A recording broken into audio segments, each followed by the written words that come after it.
This is Kimberly Reuter, business advisor and supply chain expert, and welcome to my podcast, The Morning Mood. And today we have a very special guest, Diana Clarke. Diana and I ran into each other, started working together way back in the day at Amazon. And you're not going to believe this, was my HR partner.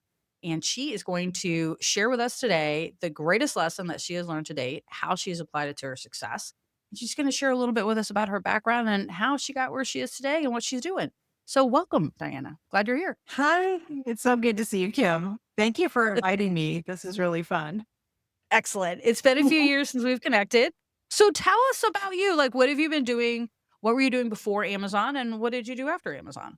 So what I'm doing now is I started my own firm and it's called Clarke Business Counsel. And I'm doing executive coaching, some HR consulting, and some community pro bono work too, as well. Oh, wonderful. Yeah. Yeah. This is sort of my 2.0 of my career. And I've been full time at it for the last 2 years. And it's been really, Excellent. really, really good, really exciting. And so, before that, I was working in corporations. So I spent over 30 years of working in human resources for corporations. Most recently, I was at Google for 6 years. I was at Amazon for 8 years.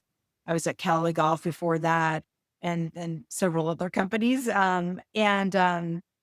My role in corporations was what's called a strategic HR business partner. And it's a little Yes. different than I was going to say, tell us about this because yeah. it's different. I did want to talk about this because you have a slightly different style. Yes.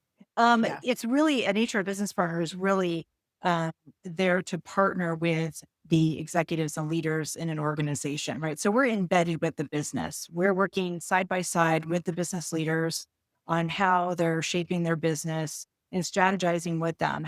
And it really is through the lens of the people. How are we going to get things done with the people that are in the company? And so that's where the job is different than what people know of as HR. They think of recruiting or they think of benefits and things like that. But this is a very specialized role that's, you know, client facing with the business, working with executives. And a big part of the job is you're consulting with the business leaders, you're advising them, and you're coaching them. And you're Yes. doing all three of those things at the same time Yes. to help them be successful, help them sort of get out of their own way, and how they can serve the business in the best possible way and their employees, et cetera. And Yeah. so I did that for many years. I've been coaching for over 17 years. And I use those skills in corporations, right, in service of my clients inside. And so then I wanted to take that next step to be on my own and be able to work with lots of different companies, providing the Yes. same types of services. So, Yeah. and that, And you talked about the strategic piece, but I think it's more around how you personally, your personal career and how you work with in the HR role. And the biggest difference I noticed with you is that you really looked at HR from a business, and you kind of talk about this a little bit, like from a strategy perspective. You're looking at it from the people, the work, how does it need to happen? But even at a deeper level, I know when you and I worked, and we had some sticky situations that you and I worked on, and it was yeah. always about the business. Like, if this role is not being done well, how does it impact the business? And it was a slightly different conversation than that person is doing a bad job. Like, there's a subtle shift in there. Can you talk about that a little bit? Yeah, I think that it's one of those things where if you're doing it well, right, you're thinking through the lens of the business. You're really in like I said, embedded into the business. So you consider yourself to be a part of the team, part of the leadership team, right? That's Yes. driving the results. So you understand what is it that our business does, why is it important, who's our customer, all of those things. And really thinking of it through that lens so that you're understanding that when leaders are having challenges and issues for themselves or for their team, that's affecting the customer, that's affecting the business, right? And so if you're thinking about things through the lens of human resources and saying, well, here's our policy or here's, Yes. how things are, um, that can be a little inflexible and that can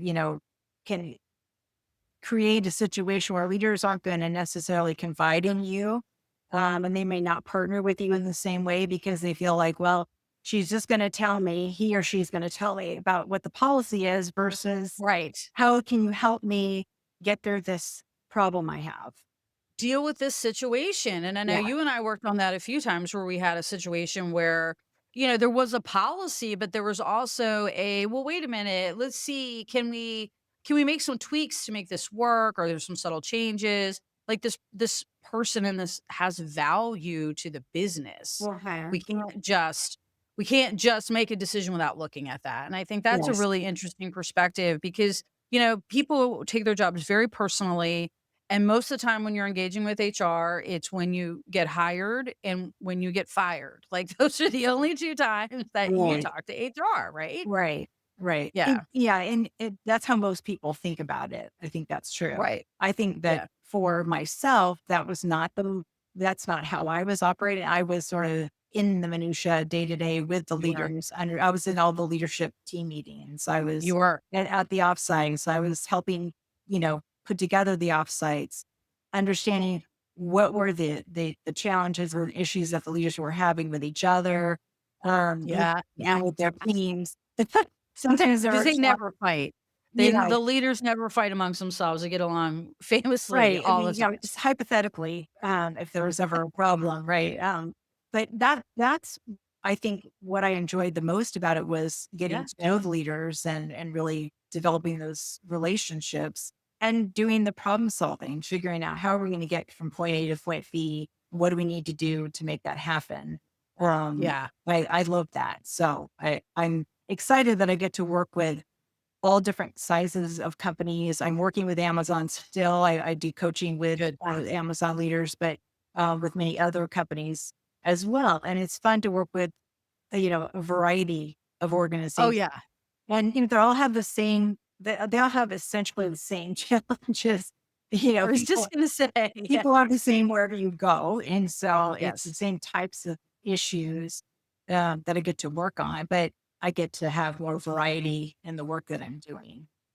Yeah. I found the Yeah. same thing in supply chain is that the problems are pretty consistent, regardless of size of company or even product. Yeah. There's slight variation, which makes it interesting, which is just enough flavor difference to keep it interesting. But Yes. for the most part, people are making the same mistakes. Yes. Yeah. Yeah. I agree. All right. So great background. Thank you for sharing that. Obviously, you've had a ton of experience and you bring this very unique perspective to HR. I know I really enjoyed working with you and learned a lot in, the partnership that we had at Amazon. So the big question for our podcast today is what is the greatest lesson you have learned and how have you applied it to your success? Um, I was thinking about this, and I really think the thing that I learned, or that might be the most valuable for people that are listening, is Mhm. the experience I had when I first went to Amazon. When I first got to Amazon, um, I was really, really concerned about the culture and trying to figure out how did I fit into the culture? Was this the place for me? How do I know? That kind of thing. It was so different than any other company I'd worked for. Not only Mhm. the size of the organization. Now, back then, this was probably 100,000 people. Wasn't it was tiny. Oh, in the whole company. Yeah, yeah. So Yeah, this I think when I started, there were 6,000 at corporate. That was the corporate Yeah. I mean, this population. was, Yeah. very small, compared to today, but this is 2009. But for Yep. me, it was a very large organization and very different than any other place I'd worked. And I didn't know if I understood the culture or what the company, what was going on. And I felt a little untethered, not really quite sure if it was the place for me. And, I was really asking myself that question. And I remember thinking about it and making a conscious decision that I was going to focus on developing relationships and creating connections with people in the company. And I was going to seek that sort of culture and that sort of connection through my individual relationships with people in the teams that I worked with versus looking for it at like the corporate level. Like, Ah, the corporation says these are our values or this is what we're doing. And we had leadership principles and things like that, but I don't know, it wasn't I didn't feel connected to something. Something was Yeah. missing for me. Yes. And so I decided, well, I'm gonna focus on the relationships and building the connections, and I'm gonna give it a year, and then I'm gonna see what happens. Right. I can do anything for a year. I'm just gonna Right. give it myself that time. And so I did. And what I found was that I realized that I needed to, it was a success. I built good rapport and relationships with people. I felt connected to them. I found meaning in the work I was doing. I loved what I was doing. And I ended up being there for 8 years. So Yeah. I think that the thing that I learned and that I applied, I think going forward as well, was really trying to see myself as a free agent. I used to use that term when I would coach people and say, in the sense that I'm a free agent. I work at this company. I get to choose how long I want to be here, right? I'm gonna make a commitment that I'm gonna take it 1 year at a time. I'm gonna think about Yeah. myself in that way so that I can decide what my experience is going to be for the next year. And I'm gonna see what kind of feedback I get and how I'm performing and what's going on around me. And then I can make another commitment, recommit for another year, take it 1 year at a time. Wow. Yeah. That's amazing. Yeah. Because no, that you hit on like 7 lessons, like all in one. Like, so Well, that's really amazing yeah. because you remove the expectation Yes. of this like illustrious career. And I removed the expectation that a corporation was going to be perfect and sort of fit into what I wanted it to be. In other words, right, there were things I really loved about Amazon. There were things that I didn't like about Amazon, but that's also Yep. true of Google. I Yeah. spent 6 years at Google, same thing was true there. But, Yeah. thinking of myself as, whole, and that I actually have the capability of creating relationships for myself and creating my own environment right within this ecosystem. And I can Yes. decide whether I want to continue being here for another year and not think about it like, do I want to be here for the rest of my career? I don't know. Yeah, is this my life? Like, how do I get to the next Right. level? What's next? How do Right. I get promoted? What's he doing? I think the other thing I've always found, and maybe you can share a little insight on this too, is that when I was younger, I less do this less now. I used to focus on what everybody else was doing, right? Like Yeah. they got promoted. Why did they do? And why didn't I get it? And then why did he get to do that? And I didn't get that. And why does she get to do that? And I don't get that. Like I remember focusing a lot on that too. And I think that's probably tied into like setting some sort of expectation. Right. Right. Yeah. Yeah. Yeah. Keeping the focus on yourself. My mother used to say all the time when I would be worried about other kids at school, she would say, keep the focus on yourself. And, she was right, of course. And, that still holds true in adulthood, that you're keeping the focus on yourself and what are the things that you need to do for yourself to show up the best way that you can and do your job to the best of your ability. And then other things start to fall into place. If you find, that, Yes. I'm in this job and I'm putting my best foot forward. I'm doing the best I can. I'm focusing on what I need to do and doing it exceptionally well. And if the company doesn't think I'm the right fit and it's not really working, then I can move on to something else. I can let it go. But I'm not going to Yes. attach myself to the company and the brand to the point where I've lost my Your individuality. identity. Yeah. I actually had this conversation with someone not long ago about, after they were asking about when I started my consulting gig. And when I went to my first big conference, I probably it had been like 6 months since I had quit corporate and was doing my own thing. And I went to a big conference and somebody introduced themselves and I went to go introduce myself. And I had like this existential crisis, like right there in the middle of the conference because I didn't have a title in a company. Like, I didn't have a, like, I'm the senior director of, or I'm the vice president of, right? I was like, Right. I'm Kim Right. and Right. starting a consulting business. Like, Right. yeah, it was really weird. But I didn't realize until that moment, like, how much of my own identity was coming from my job. Yes. Yeah. Yeah. And for And that's what you nipped in the bud when you got to Amazon.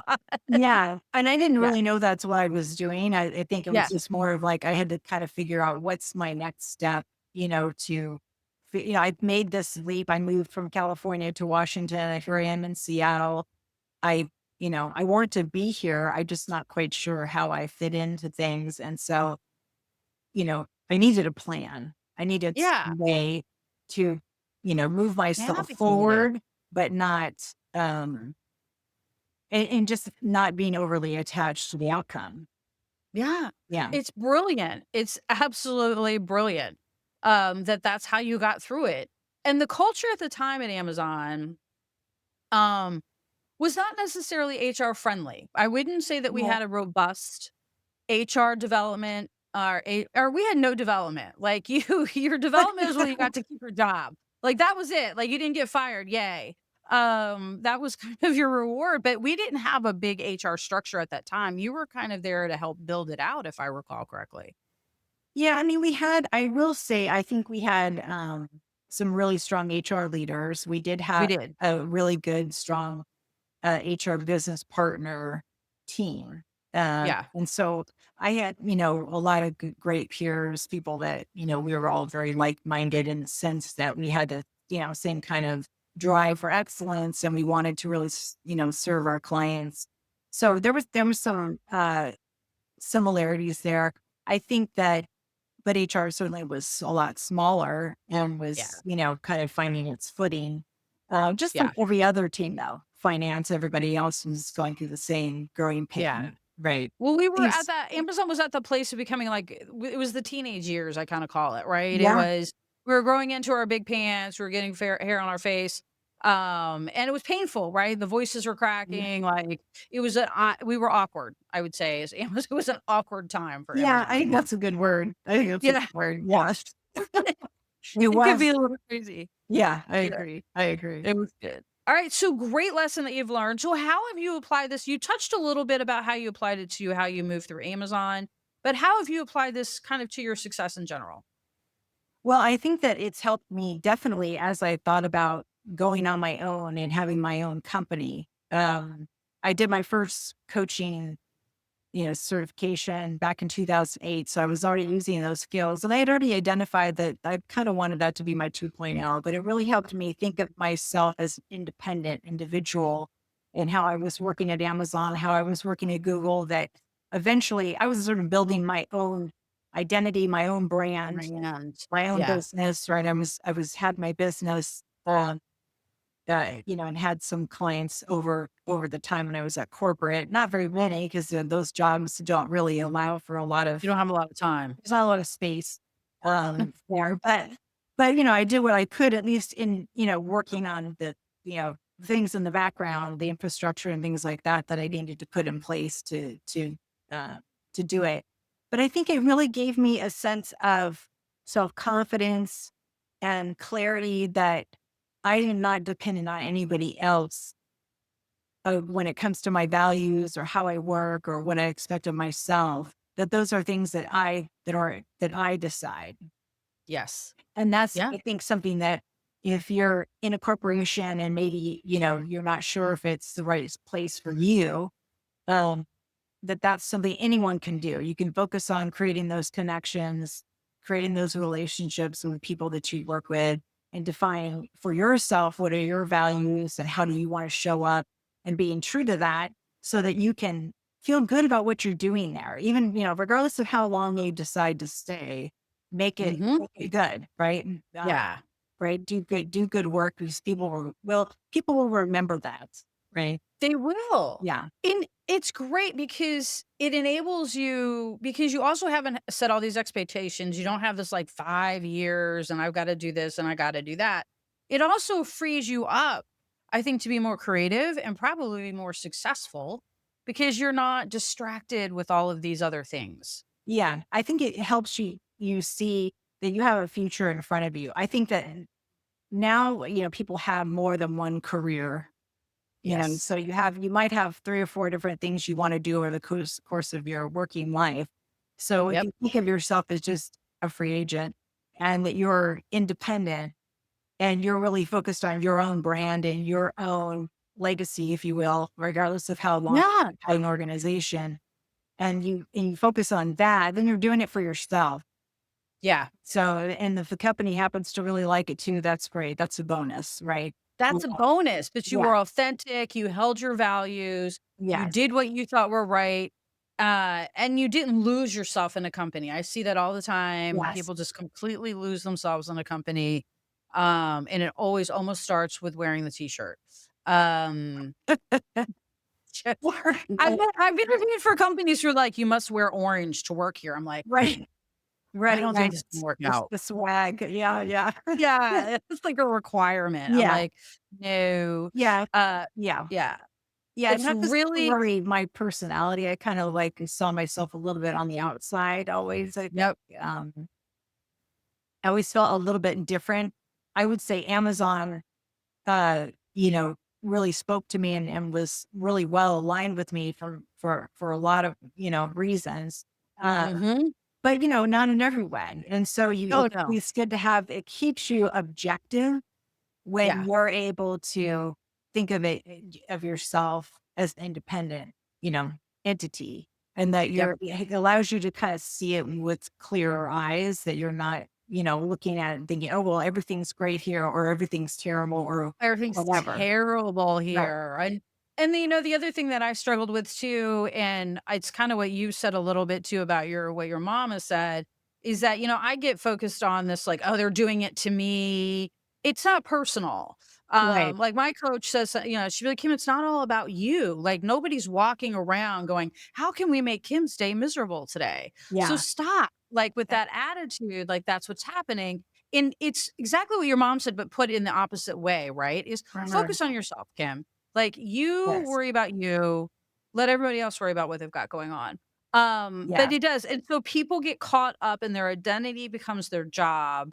And then when something happens with their job, it's very hard for them to rebound. Right. It can feel much more personal, and it Yeah. can be more painful if you feel like, your identity has, become one with With XYZ company, boss right? or free agent. Yeah. If you see yourself as an individual and that you have a career beyond, right, this moment in time, which you do, most of us Mhm. do. Like there's a long road ahead for most Yes. people, And so understanding you're only going to work for a certain company or a certain boss for a period of time. It's not going to last forever. So whether you like it or you don't like it, it's going to be transient. There's going to be a moment in time and that's going to change. And so all the more reason for you to be grounded in yourself versus try to be grounded in the corporation. Yeah. Well, Yes. corporations come and go. They're bought and sold. Things are always changing and moving. So, but you're going to be the safe place for yourself. Yep. Yeah. Excellent advice. Yeah. Excellent advice from an ex Google, ex Amazon leader. Thank you very much for joining us today. I appreciate it.